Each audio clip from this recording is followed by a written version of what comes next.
čo je vlastne tá verzia, ktorá obsluhuje tie klientské z browsera requesty. Takže keď ideš na mzeman.lds.com, tak dostaneš sa práve na tento deployment, na tieto pody, hej. Potom je tu JobRunner. Toto je použité iba na tie background joby, ktoré sa spúšťajú z Rescue alebo z toho Fastcronu. Hej. A potom je tu Manager, čo je použité pri tenant provisioningu a cez tento Manager sa spúšťajú, keď napríklad inštalujeme alebo updateujeme, alebo hoci čo robíme na tom tenantovi a potrebujeme spustiť ten ELA kód, ELA server kód nejaký, čo sa predtým na Linode spúšťal cez to CLI, tak práve tento deployment obsluhuje také requesty z toho tenant provisioningu, z tých Argo workflows, ak si o tom počuli. Áno, toto je ekvivalent CRM-kových taskov. Čo sa púšťali pri tie updaty, instaly a tak ďalej, to sa púšťal nejaký PHP-čkový skript s nejakými argumentami, čo to robí to isté. Hej, takže vlastne máme rozdelené 3 hlavné deploymenty, česká verzie ELA serveru nejakého. A to je tá public, čo ste normálne public requesty na tú inštaláciu tenanta. Potom JobRunner pre joby, čo sa spúšťajú cez Fastcron alebo Rescue. A potom Manager súvisí, hej, s tým tenant provisioningom. Dobre, a potom ešte na verziu, zatiaľ to máme spravené tak, že každá verzia má svoj varnish. Takže všetko vlastne, keď to je public request na lds.com nejakého toho tenanta, tak všetko to leze cez varnish, až potom sa to vlastne dostane na tento aplikačný deployment tej verzie kvôli cachovaniu. A ešte tu máme nejaké visitor-tracker a tak, ale nemusíme ísť asi úplne do detailov. Dobre, tak toto je namespace LA. Máme tu aj nejaké rescue, máme tu ten Fastcron, máte background joby. Čo tu ešte máme? Výbasy. Ja zaujíma ten Webas, lebo my ho máme v produkcii teraz, alebo teda v starej infre ho máme taký, že máme iba 2 a tu sa vedia aj škálovať, alebo ako to je? Ne, výbasy sú manuálne nastavované alebo škálované. Ono v podstate aj na infre alebo keď vlastne aj eláčko musí vedieť to, že koľko výbasov máme k dispozícii v nejakom konkrétnom regione. Tak momentálne je to robené manuálne, hej. OK, čiže oni sú manuálne tam nastavené, že ich máme 6. Áno, a takisto aj veľa konfigu máme to, že ich máme 6. A takisto aj čo sa týka plus streamu. Výbaz je vlastne ten visitor bus, hej. A čo sa týka plus streamu, tak to sú tie /event pathy na tej tenantskej inštalácii. A to už je práve tá komunikácia, keď niekto otvorí chat a chce komunikovať, hej, proste cez ten chat, alebo cez ten chat button, alebo cez čo. A agent mu odpoveda. Tak to už ide cez tieto 2. Áno, to sú tie kvázi notifikácie z browsera do leláčka. Čiže niekto, keď píše v čete, alebo tie soundy a tak ďalej, tak také sprostosti sa cez to dejú. Áno. Dobre, takže v deploymentoch máme ako taký prehľad. Ako manažujeme verzie, veď vidíme. Každá verzia má pár deploymentov. A už sme sa dotkli toho, že proste áno, že prečo, že treba to zvýšiť počet podov a podobne. To sa rieši cez horizontálny pod autoscaler, takže HPA. Takže zase dvojbodka HPA, keď dám v tomto namespace, tak uvidíme, že aké všetky tu máme. A pri horizontálnom pod autoscaleri vieš nastaviť, aký má byť minimálny počet podov a maximálny. A aký je aktuálny počet replík. A potom tu máš targety, hej. Napríklad tuto, keď vidíme, že tu začne byť zelené, to znamená, že sa proste práve updateli z metrík proste aktuálny stav. A tuto napríklad vidíme to, že prvé memory a druhé je CPU, hej. V podstate chceme hlavne škálovať kvôli CPU. Minule sme mali, a toto škálovanie sa deje na základe, vrajím, ono sa spraví priemer všetkých podov.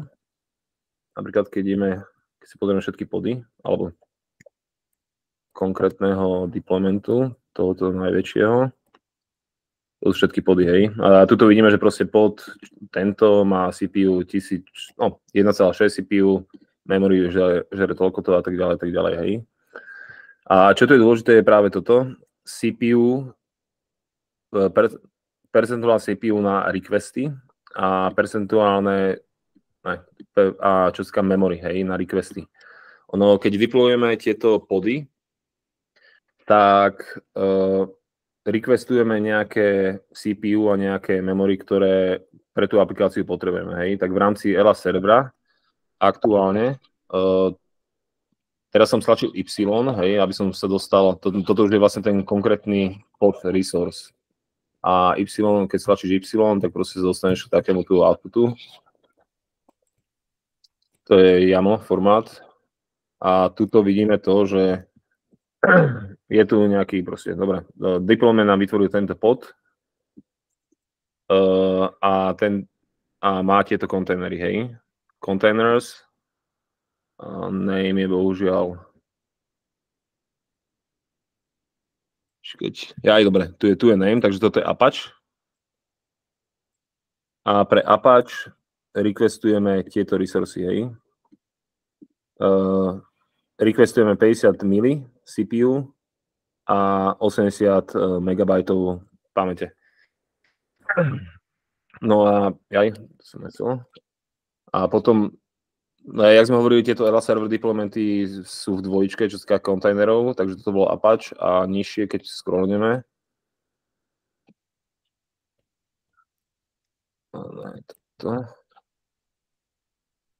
Tak toto už by mal byť aplikačný kontajner.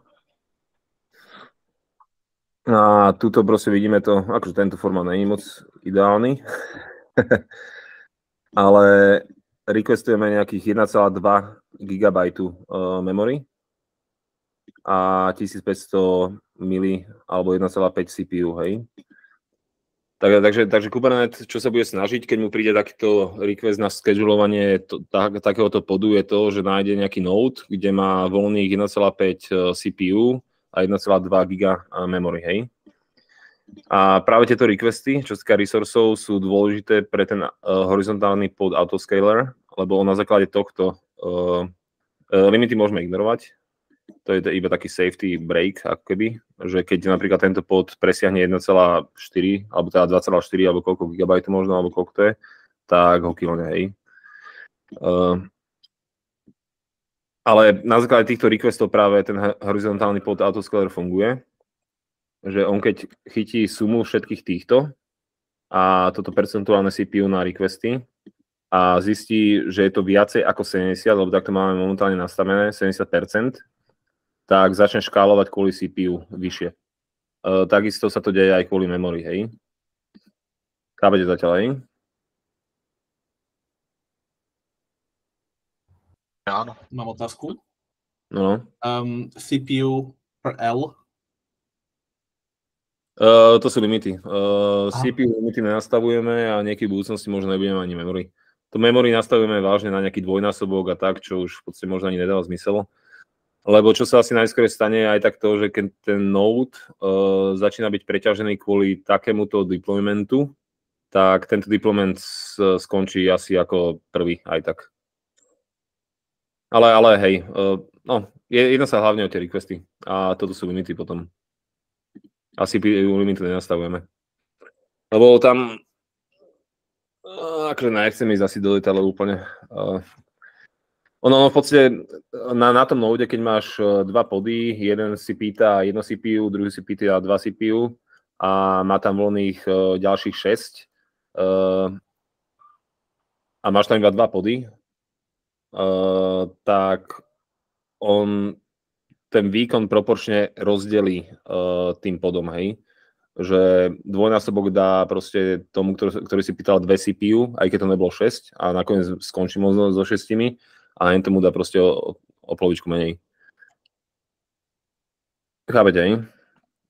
Takže taký best practice je v podstate to, že nenastavovať CPU limit. Pokiaľ to vážne nemá nejaký superný význam. Alebo čo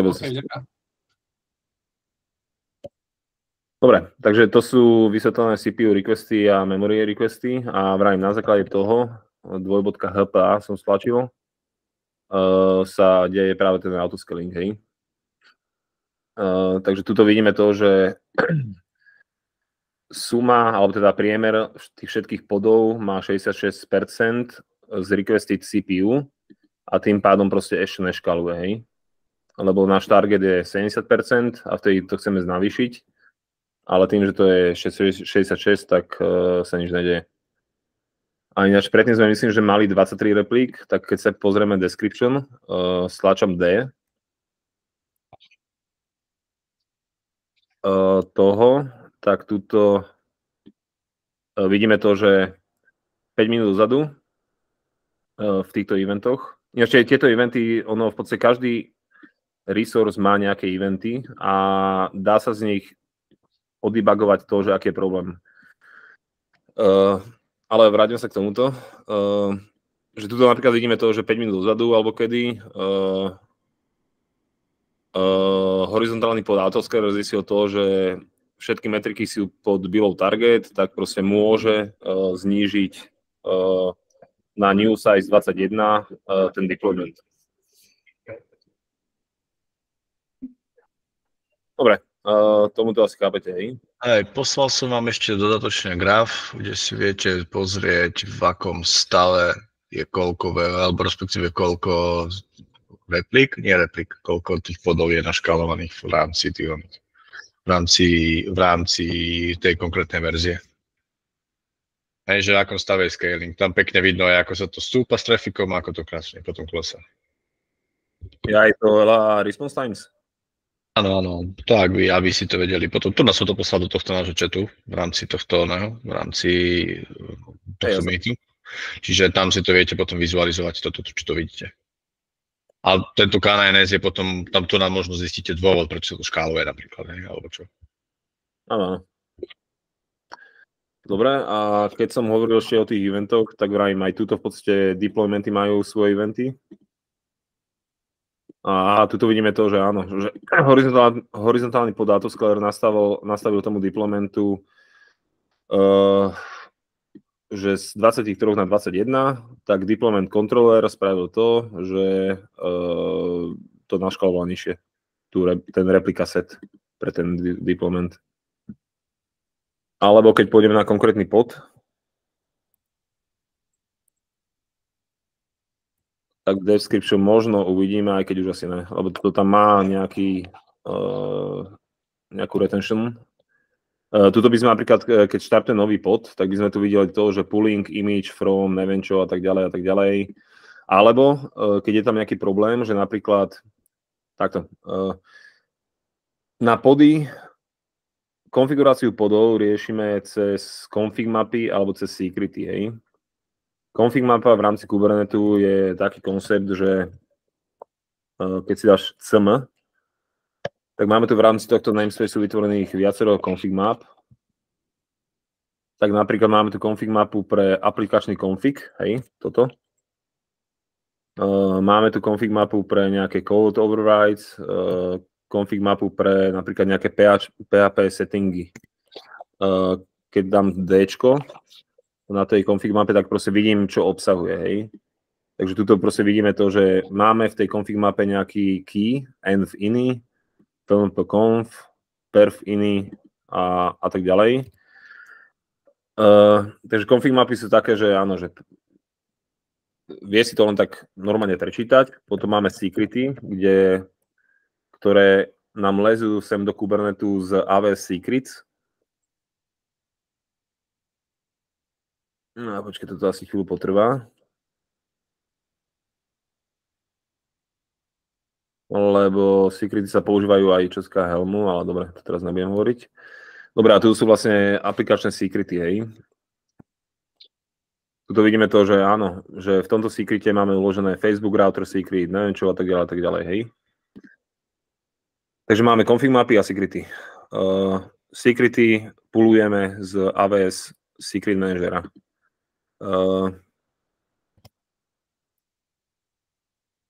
Dobre. A teraz, keď sa presunieme naspäť na napríklad tento deployment, tak v špecifikácii toho podu vidíme to, že máme tu nejaké volumes a tuto napríklad vidíme to, že config app config, hej, mi zoberie z tento config mapy a tento volume, tuto vyššie, chceme namountovať tento config app config, čo je toto, tento volume, čo je z config mapy. Chceme namountovať do tohto foldera app config. Zatiaľ chápete, hej? Asi áno, keď nikto nerobí nič. Ja chápem. Dobre. A potom akože v rámci kontajneru tu nastavujeme aj nejaké environment variables a tak ďalej. A napríklad máme tu aj to, že v app config folderi config YAML nájdeš live agent config file, hej? Takže keď napríklad pôjdeme na nejaký pod, napríklad tento, S-com, keď som na nejakom pode, stlačím S, tak a ak tam je viacero kontajnerov, tak mi dá na výber, že do ktorého sa chcem prihlásiť, tak enterom, napríklad na tom aplikačnom,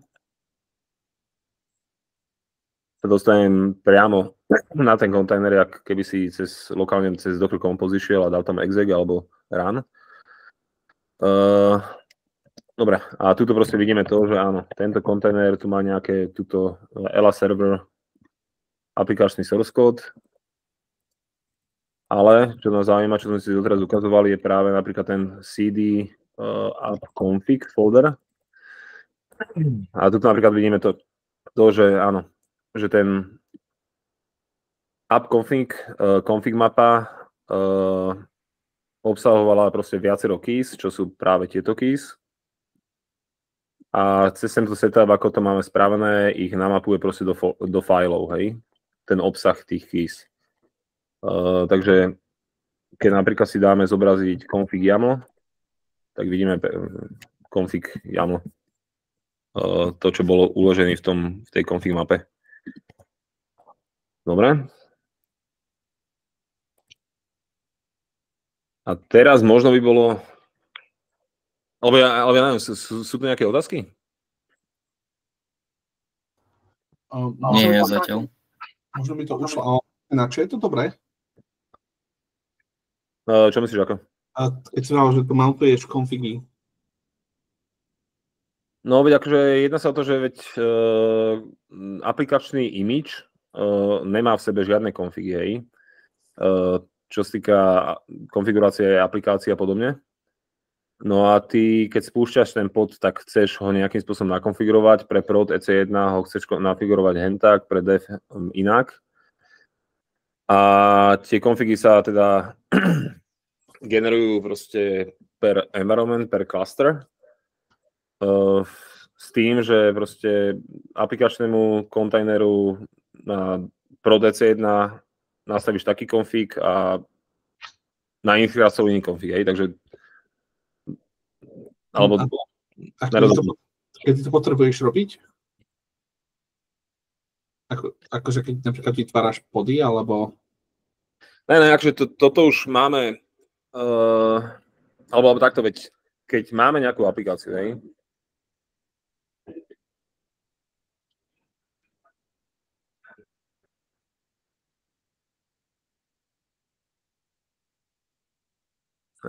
čo je?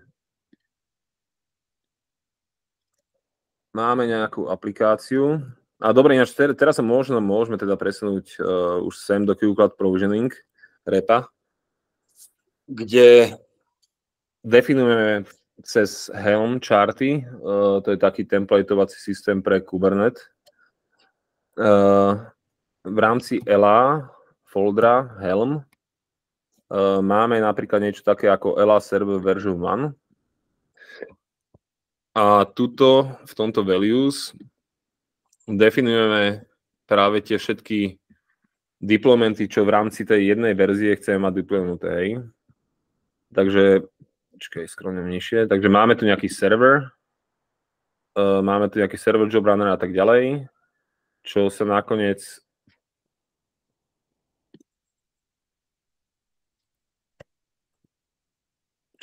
pretaví do takéhoto niečo, hej? Do tejto petičky.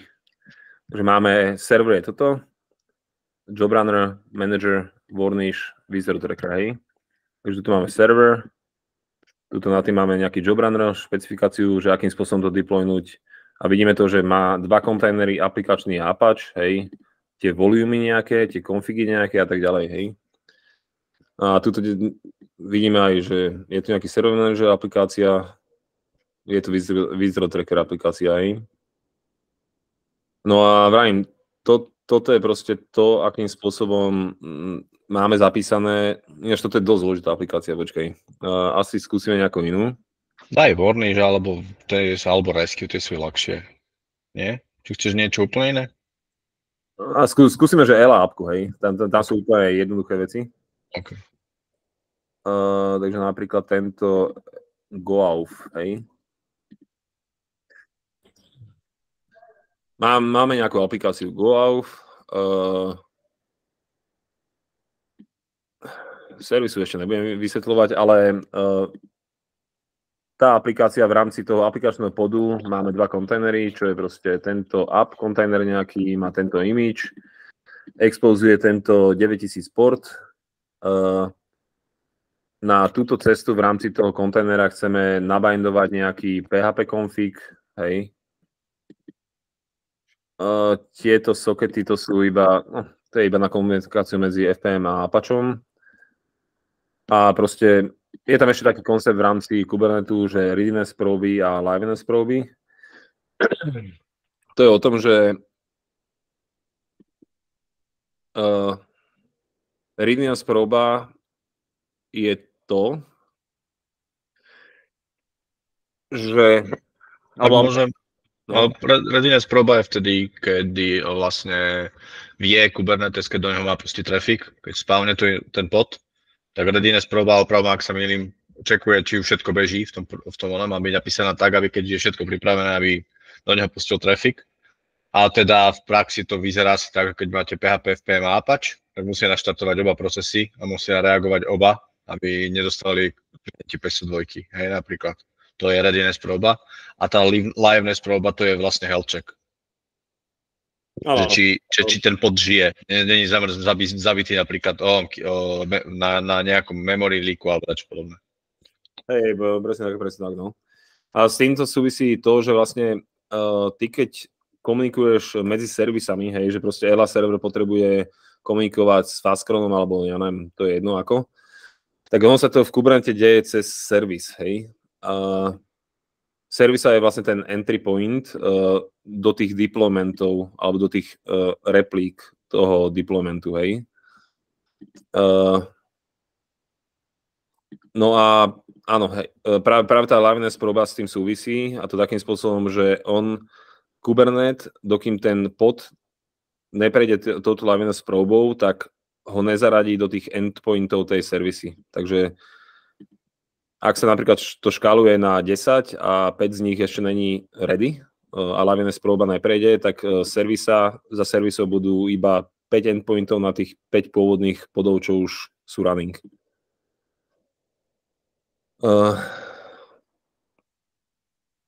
Dobre. Tak toto je v podstate, neviem, takýmto spôsobom definujeme tie apky, hej.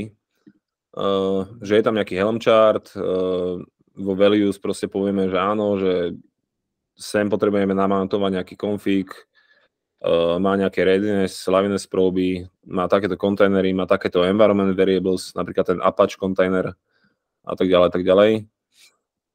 Tuto je už napríklad zadefinovaný nejaký config, to je práve ten FPM conf, čo je potom naviazaný, toto je PHP config a FPM conf súbor je bindnutý do toho kontajnera na takúto path.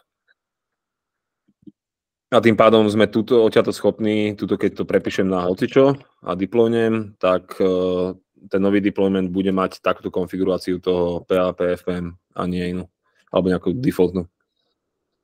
No a potom ešte v rámci tých aplikácií, veď chceme ich ako keby mať publicly available cez Ingress, cez load balancer. Traffic alebo Nginx, máme dva. A tu je definované to, že má táto aplikácia žiť na lls.com, host goauth. Takže goauth.ls.com.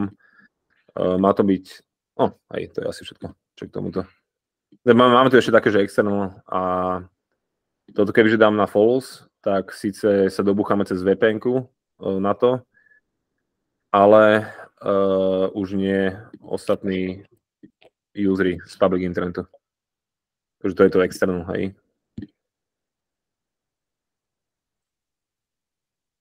Dobre.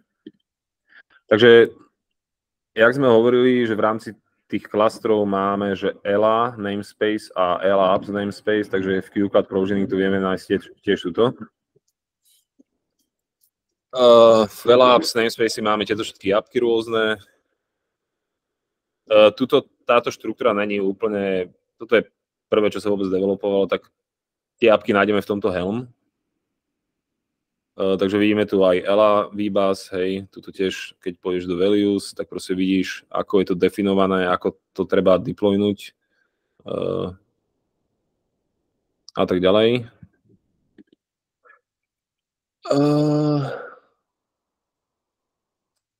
Rozmýšľam, Matúš, teraz čo ďalej? Možno Argo CD. Asi Argo, už keď si hovoril o tom deploymente, tak možno ten proces, ako sa napríklad mení config, to je to, čo som už robil ja a Jakub, tuším, že minimálne zo 2-krát, čiže možno ako sa teraz napríklad mení config, alebo ako sa tu deployujú tieto zmeny, takže tento proces. Taká otázka, a kvôli čomu sa používa Argo CD, keď AWS má možnosť automaticky nepamätám si, ako to sa volá presne tá servisa, ale ty vieš rovno ukladať na AWS-ku všetky tie Docker image a takéto veci a on automaticky to stiahne, kvôli čomu to potrebuje podľa pipeline. Dúfam, že chápeš, čo som myslel. No, akože nejakú službu. Viem, na čo je Argo CD, ale myslím to tak, že prečo práve sa používa Argo CD v takomto prípade? Akože on to setupovali LabLabs a zatiaľ naša skúsenosť je úplne dokonalá. Viem, že AWS má nejakú takú službu, ale neviem, či to je proste tailor-made na Kubernetes cluster zrovna. A keď si pozrieme Argo CD, tak proste je to úplná špica a úplne super, čo s tým robí.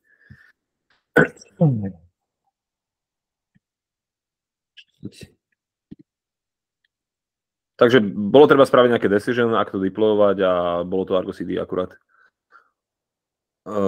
Čo s Kubernetes clusterom funguje úplne dokonale. No, na to je postavené Argo CD. No, áno. Hej. Dobre, Argo CD má projekty. Nie každý uvidí asi všetky projekty.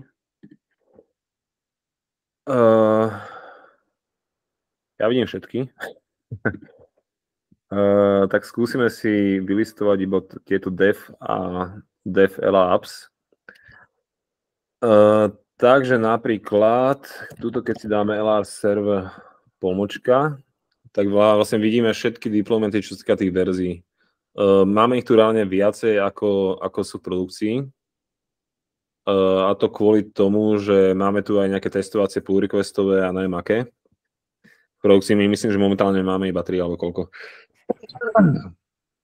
No a pokiaľ by sme sa napríklad pozreli na túto 5.46 3.16 verziu, tak tie všetky resursy, čo sme vlastne videli doteraz cez K9S, tak vidíme aj tuto. Hej. Vidíme, že sú v sync stave. To znamená, že proste tá naša definícia v rámci QCloud Provisioning repa sedí s tým, čo je reálne deploynuté. Tak len tak pre zaujímavosť, dobre, tuto máme nejaký deployment.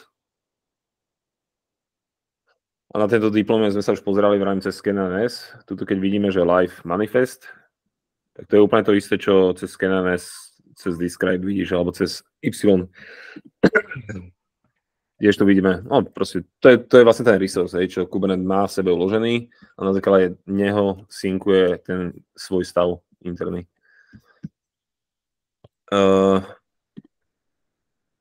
Zároveň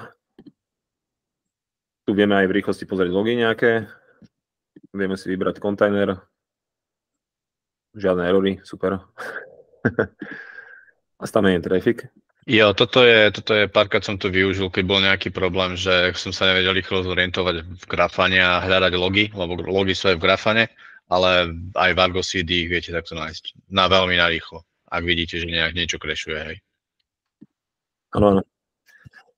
No a zároveň tu vidíme to, že áno, je tu nejaký replika set a tento replika set má jeden pod, takže keď pôjdeme do nášho devovského klastra, tak to bude úplne rovnaký stav. Takže toto je krásne vizuálny proste vizuál toho, čo reálne na tom klastri je. A v akom je to stave oproti tomu, čo máme zapísané v QCAD Provisioning grepe. Dobre, skúsime si teraz update nejakej aplikácie. Hej. Nebude to možno práve táto verzia, teda ELA server, ale skúsime niečo z ELA APIK. A skúsime napríklad GoAuth. GoAuth appka má cez environment variables nastavené nejaké invalid host alebo valid domains, tak skúsime sem pridať niečo a uvidíme, ako Argo CD a tak ďalej bude na to reagovať. Momentálne všetko in sync. Tak, čo môžeme spraviť, je to, že áno, je to ELA apps, namespace, alebo teda v tom projekte. A je to GoAuth.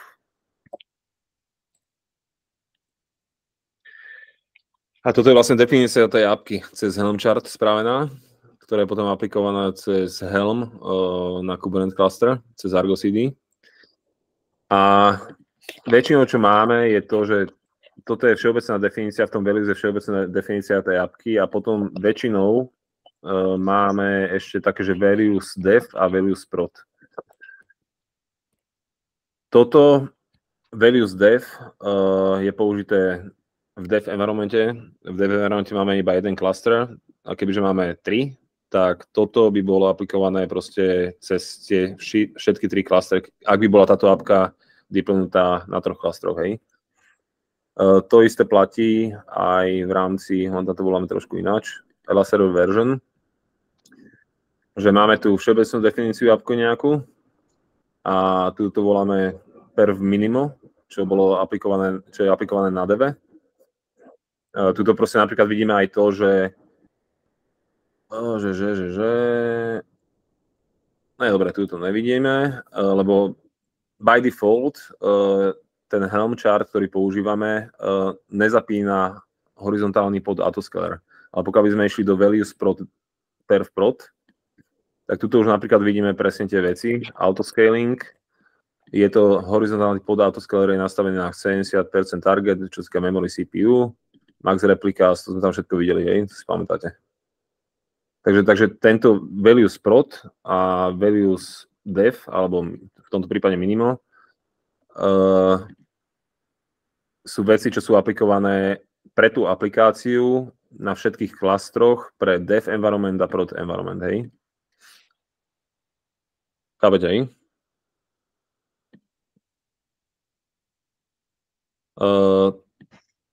Takže vo values je všeobecná definícia a tuto už overwritujeme napríklad aj to, že pre produkčný environment chceme mať práve tých 2,2 GB memory limit, CPU 1,5, memory 1,2, hej, request. A tak ďalej, pre každú jednu tú appku v rámci verzie toto máme. A to isté sa deje proste aj s ostatnými aplikáciami, či deployujeme, takže keď sa vrátime naspäť ku tej GoAuth appke, máme tu values def, values prod. Takže toto je aplikované pre produkčné dev environment. A teda pre dev máme valid domains, tuto proste nasledujú devovskú doménu, eladesk.com doménu, čo je táto, ale pre produkciu by to už bol reálny eladesk.com, hej, valid domains. A teda teraz, keď vyskúšame napríklad spraviť nejakú zmenu, napríklad tuto chcem do valid domains ešte pridať Zeman napríklad, alebo hocičo.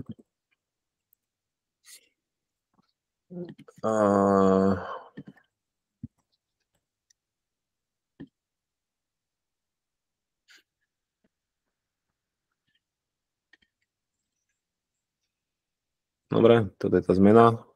Je to pre devovský environment.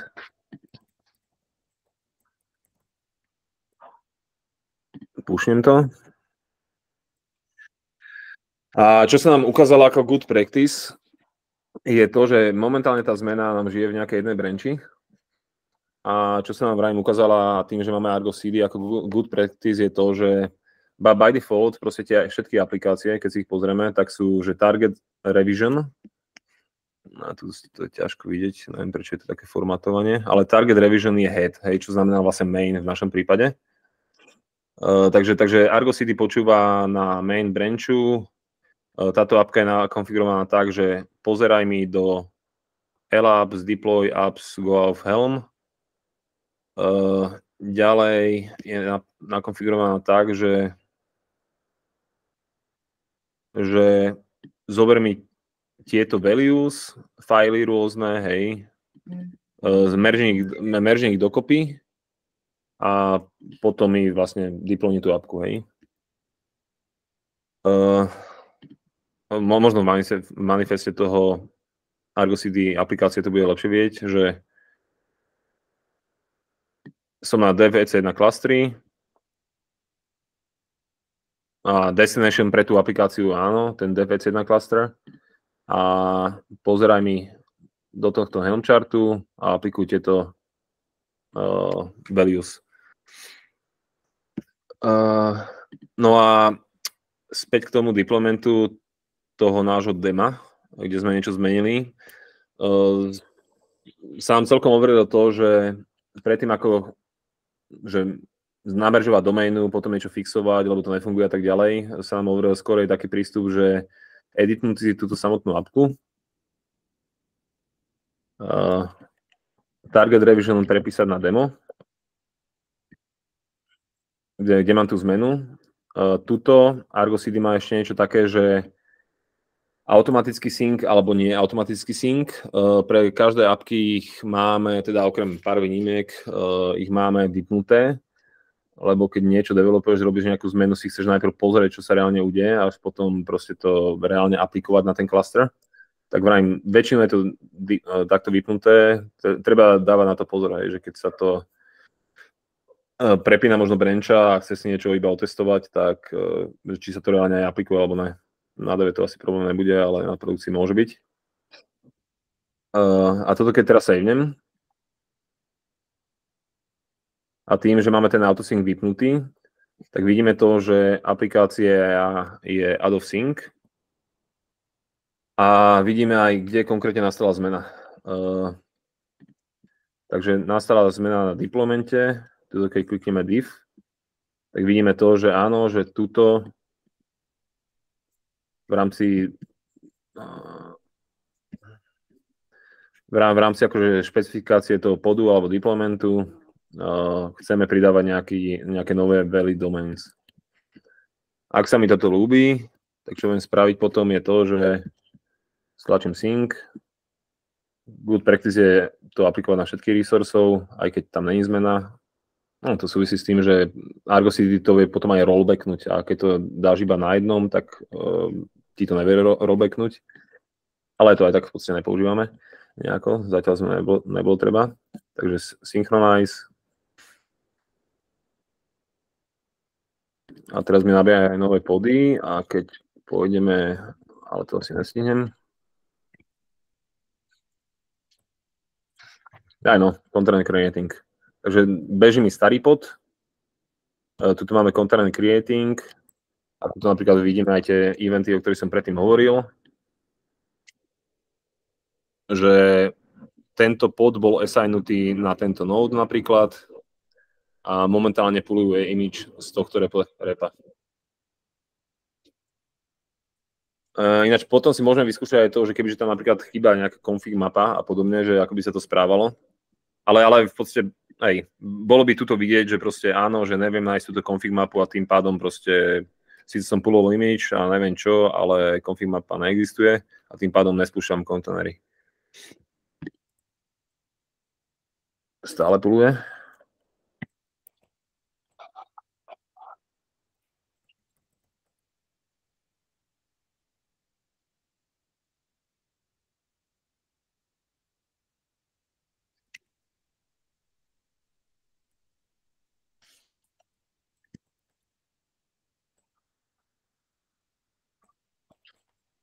Čo to je také veľké? Ja, dobre, OK.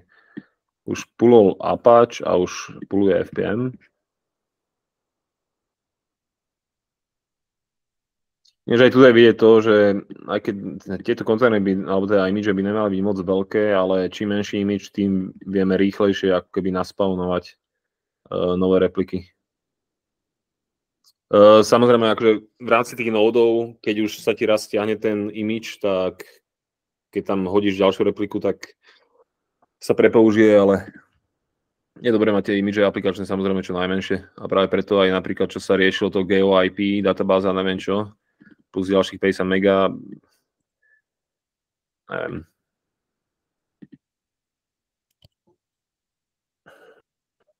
Radšej to mať mimo toho kontajneru každopádne. Alebo imidžu aplikačného. Dobre. Ešte by som možno doplnil, keď sa deployuje config, robí sa to rovnako, ale tam ostáva to stará config mapa, čiže tam sa robí ten deploy v 2 krokoch.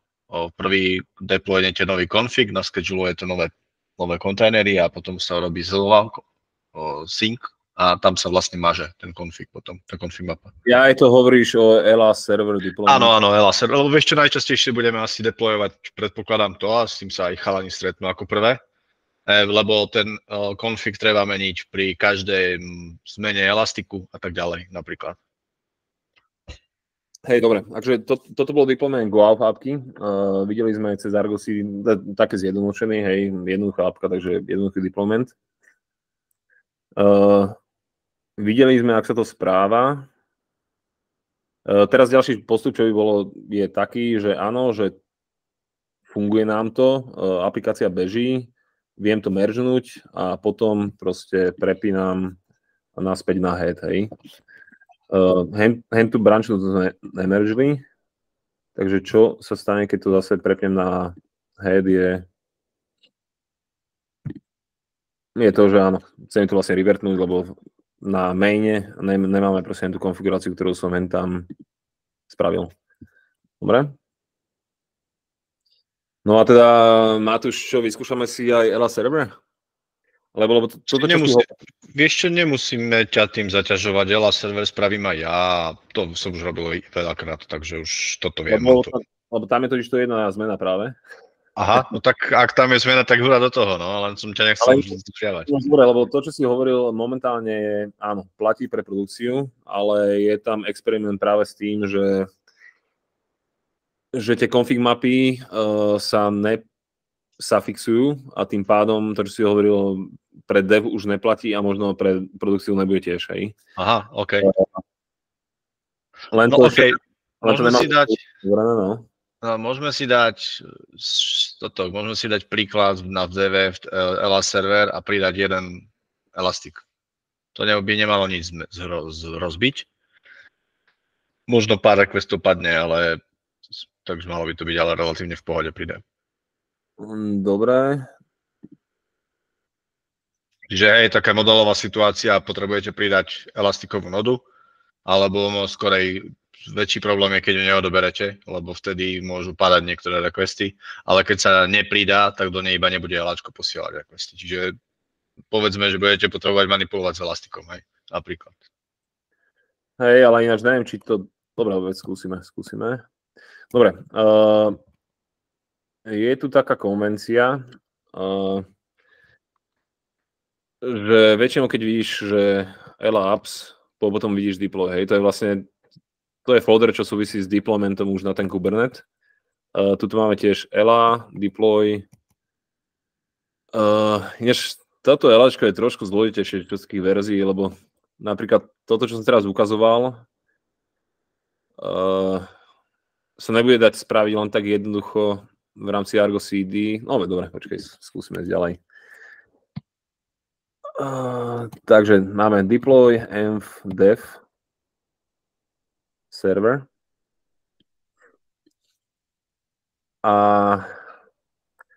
Lebo Matúš, toto už súvisí aj s Terraformom, hej? Hej. Ale môžeme vyskúšať, akože, dobre, používame Terraform na vygenerovanie práve tých Helm values, hej, ktoré sa potom majú aplikovať pre ten samotný deployment. Tuto napríklad môžeme vyskúšať to, že zrušíme tu, alebo toto tu pokazíme, hej.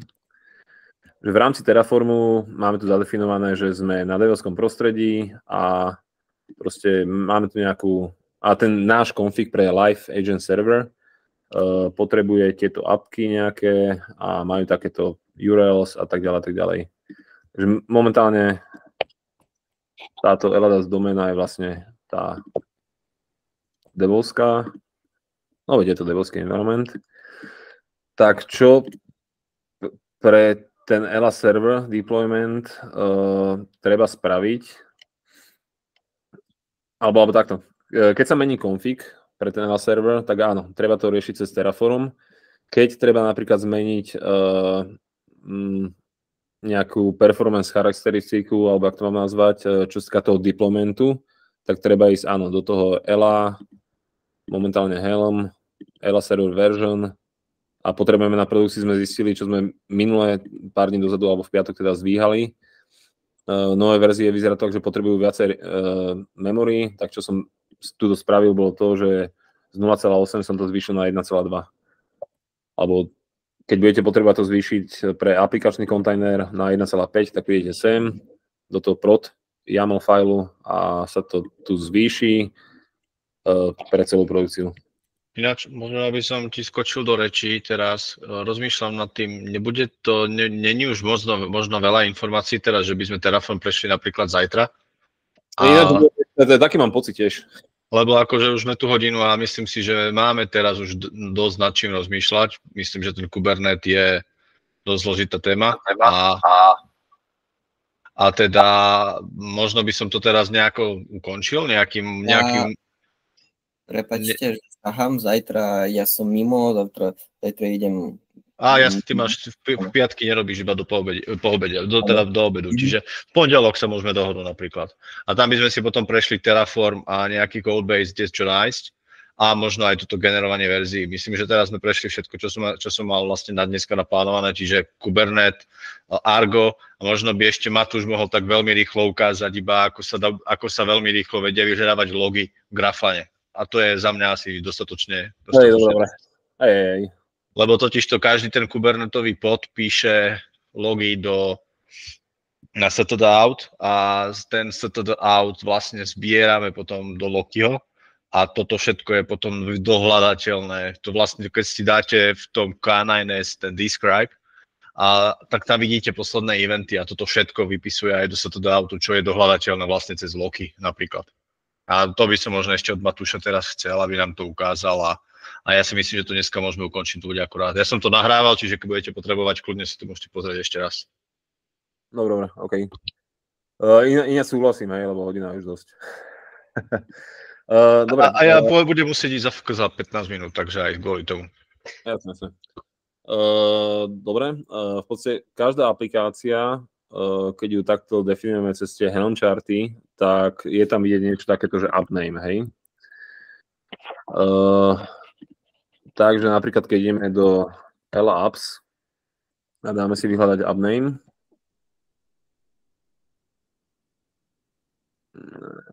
Mám to tam vyhľadávať nejaké prostosti. Počkať. Dobre. Alebo tuto lepšie. No dobre, tu to vidíme. Takže každá aplikácia má nejaký priradený upname, čo je unikátny cez celú našu infru. Takže v rámci napríklad týchto ELA apps máme Twitter router, EB router a tak ďalej, EB router maintenance, sender a tak ďalej, hej. A teraz, keď sa presunieme do Grafany,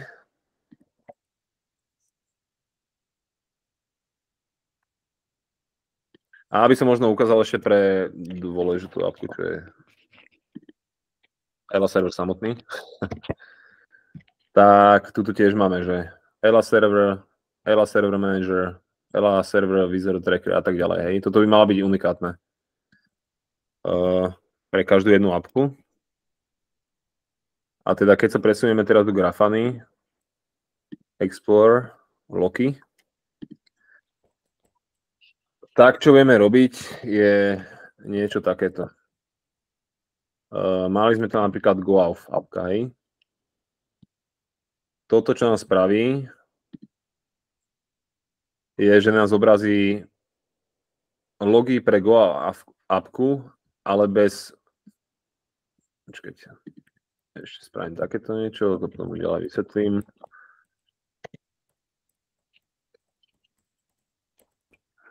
Ale úplne cez všetky jak to povedať? Ale úplne cez všetky environmenty a klastre, hej.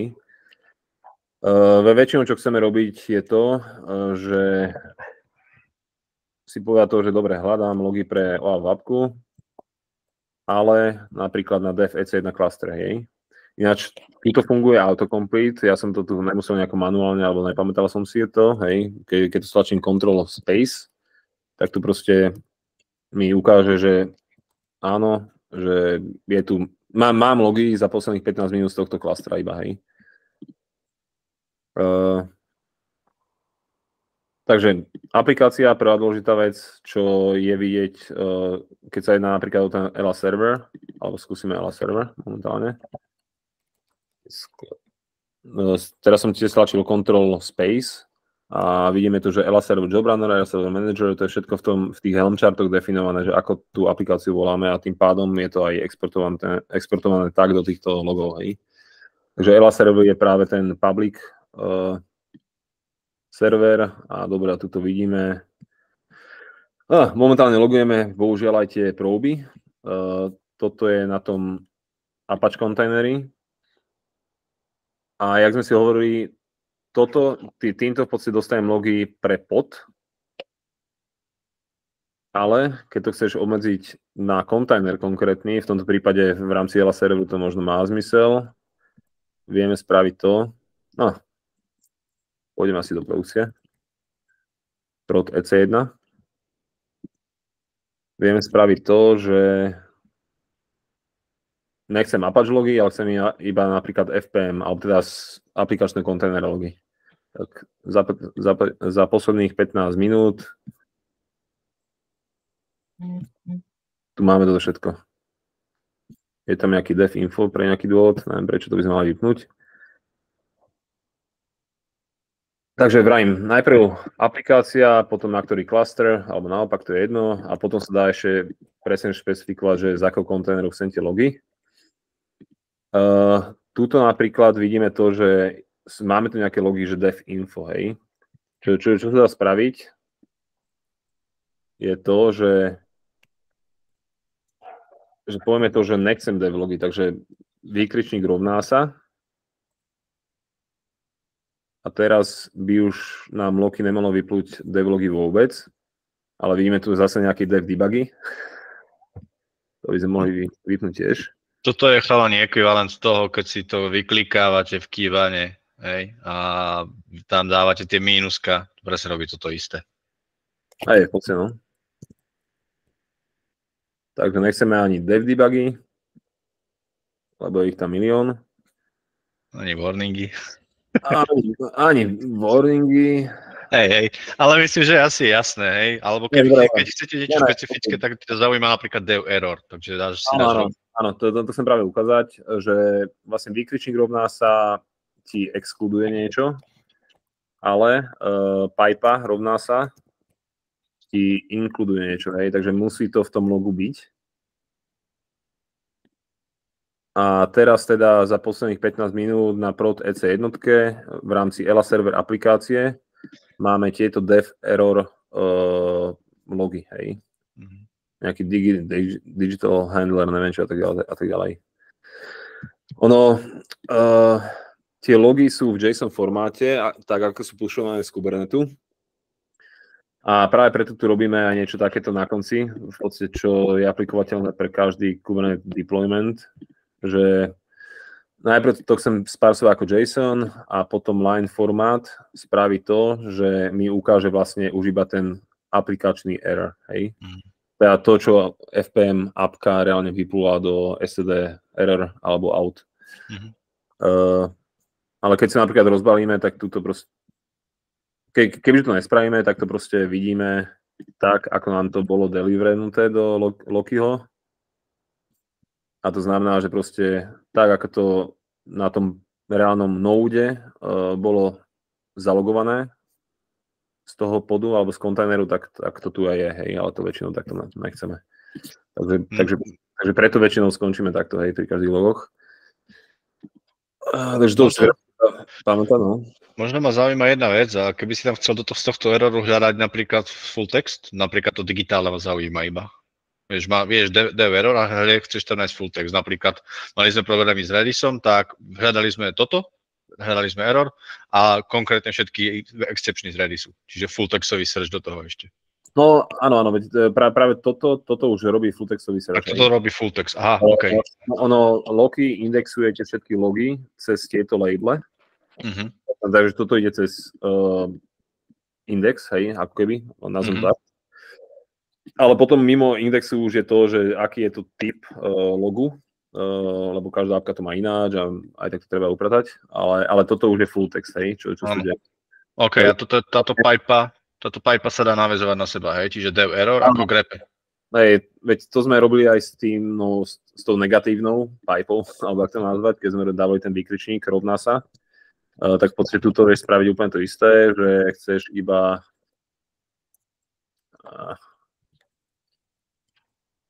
napríklad takéto niečo a teda to najprv odfiltruje proste na všetky def errory a potom, keď ten def error obsahuje ešte digit, tak nám to zobrazí, hej, alebo čo to bolo.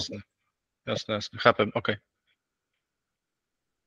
Asi veľké D, lebo je to digitál, to je firma. Ešte toto neviem, či je case sensitive, ale... Je to aj case sensitive. Aj? Dobre, OK. No, a teda, OK, tak... Ešte ďalšia dôležitá vec, veď ono, všetky tie logy sa snažíme mať v nich aj informácie o tom, že o akého tenanta sa jedná, hej. Def errory by to mali obsahovať, niekde to tam je. Vidíme tam aj napríklad verziu. Account ID. Tu aj napríklad account ID, hej. Takže keď chceme všetky errory napríklad pre tohto tenanta a cez ten full text, ono to momentálne není v indexe a nevieme, ako to ešte dopadne toto. Ale toto sú všetky logy z aplikačného kontajneru na tomto klastri pre ELA server aplikáciu, ktoré obsahujú tenant ID takéto, hej. Takže toto sú všetky logy pre toho tenant ID. Tuto vidíme account ID úplne rovnaké a áno, má tam takéto problémy. Takže takto filtrovať na tenanta.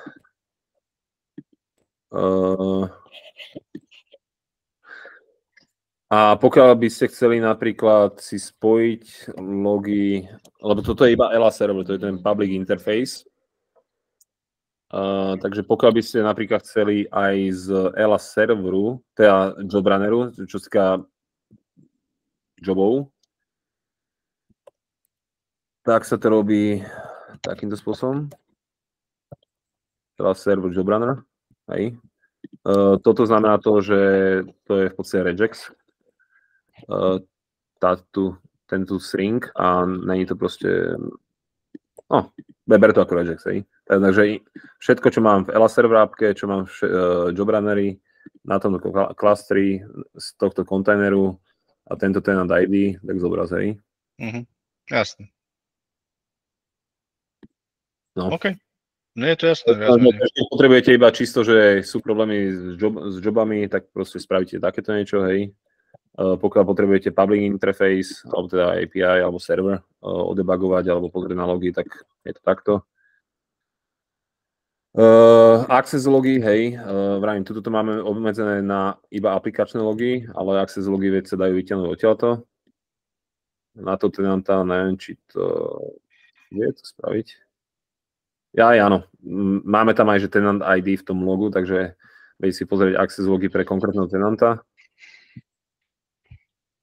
Zapač kontajneru, tento tenant. A to na teraz si stačí, ne? Ja si myslím, že áno. Dobre. Díky. Dobre. Takže vravím, čo to je dôležité vedieť meno apky a to, ako sme hovorili, v každom Helm-charte, čo máme deploynutý, proste nejaké aplikácie, je tam, že app name, hej. Takže toto, keď chytíš, tak potom vieš, ako vloky vyhľadávať, alebo pod akým app name ju nájsť. A mne sa vidí, že tá app name by tam mala byť aj autokompletnutá, nie? Ale že vie si to aj vylistovať, ak nie som si úplne istý. No veď áno, toto myslím. Ja, jasné. Hej, takže tebe stačí iba... Hej, že control space, hej. Áno. No a keď náhodou budete prekvapení, že dobre, control space mi nič neukazuje, tak je to kvôli tomu, že tento limit máte, proste, že tie logy tam neexistujú, hej, v kombinácii týchto labelov, čo tu máte. Jo. Takže áno, pre dev EC1, napríklad kebyže tu idem, by som tu proste nenašiel nejakú appku, čo za posledných 15 minút nevyplula žiadne logy, hej. OK, nie, to je jasné, díky. Ale máte ešte také otázky? Ja minus. Ty minus? To znamená čo? Že ne? Áno, že nemám. Ja. Takto, že keby ja len tak, že aby ste vedeli, možno keď bude niečo reportnuté, tak takto by to malo asi vyzerať. Treba nejaký eventuálny rýchly debugging spraviť, tak logy, Grafanu a eventuálne K9S. Tieto tri veci asi som ja vždycky zvykol pozerať a vo väčšine prípadov sa niekde sa problém ukázal. Takže toľko. Hej, a ináč dosť často, alebo teda už sa párkrát stalo, že sme potrebovali otočiť nejakú inštanciu, nejaký pod, tak to tiež cez K9S riešiť a v podstate dobre, toto je nejaký pod v rámci nejakého deploymentu, tak Ctrl D je v podstate to, že zabije to je v podstate akoby reštart, hej, že zabije ten pod a vytvorí nový, hej, tak pokiaľ by sme to spravili na tejto inštancii, na tomto pode, deletnem ten pod a deployment spôsobí to, že áno, že neexistuje tam ani jeden pod a chce mať jeden, tak spraví to, že potom delete automaticky začne vytvárať ďalšie, hej. Takže takýmto spôsobom sa v podstate ako keby reštartuje aplikácia v Kubernete. Že deletneš ten konkrétny pod. Dobre, takže to je asi všetko, hej?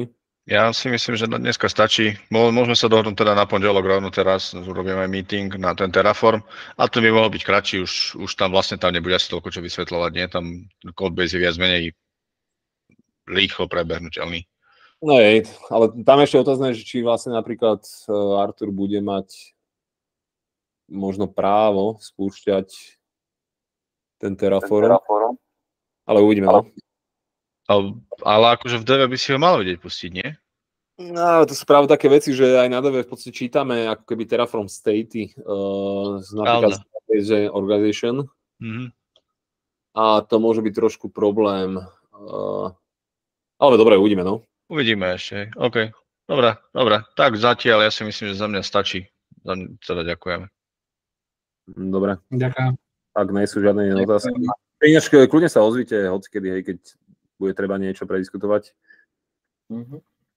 Hej. Dobre. Tak, Teraz mi napadlo, A vieš niečo poslať, ako niečo s Terraformom, ako tie moduly a takéto veci ty robil?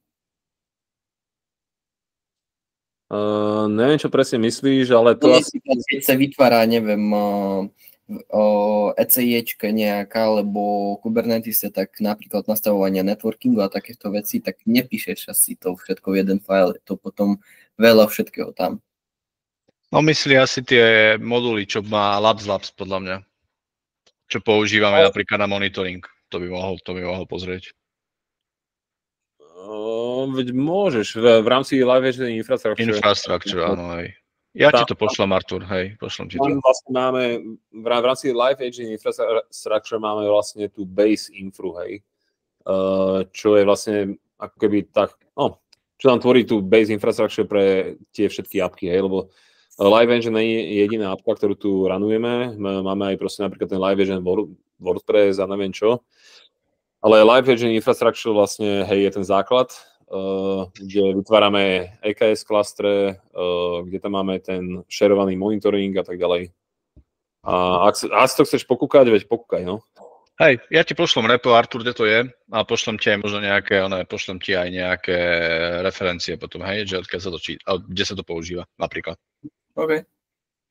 Ale tak do hlbšie budeme ten Terraform prechádzať potom v pondelok, takže nechám to na teba, či to chceš teraz vedieť, alebo v pondelok to bude stačiť, takže daj iba vedieť. Dobre. Dneska si myslím, že ten Kubernetes asi stačí, myslím, že ja to som z tohto meetingu chcel, aby sme sa v tom vedeli orientovať viac všetci. No. Dobre, tak ďalšie díky teda. No. Dobre, čaute. Čauko. Ďakujem.